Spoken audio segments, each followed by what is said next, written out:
ডাকাতির ঘটনায় ফের সাফল্য পেল বৈষ্ণবনগর থানার পুলিশ। শনিবার ডাকাতির ঘটনায় আরও 2 দুষ্কৃতীকে গ্রেফতার করে বৈষ্ণবনগর থানার পুলিশ। চলতি মাসের 11 তারিখে রাত 2টো নাগাদ বৈষ্ণবনগর থানার সাহাবাঞ্চক গ্রাম পঞ্চায়েতের পূর্ব বেদরাবাদ এলাকায় শিক্ষকের বাড়িতে ভয়াবহ ডাকাতি হয়। পরিবারের সদস্যদের হাত মুখ বেঁধে রেখে চলে লুটপাট। ঘটনার তদন্তে নেমে 3 দিনের মাথায় 4 দুষ্কৃতীকে গ্রেপ্তার করে পুলিশ।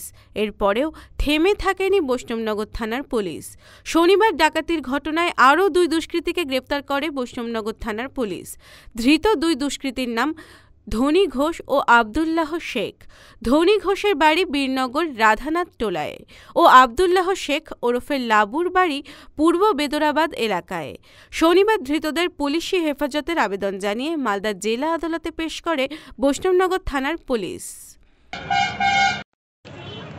মালদা টুডে।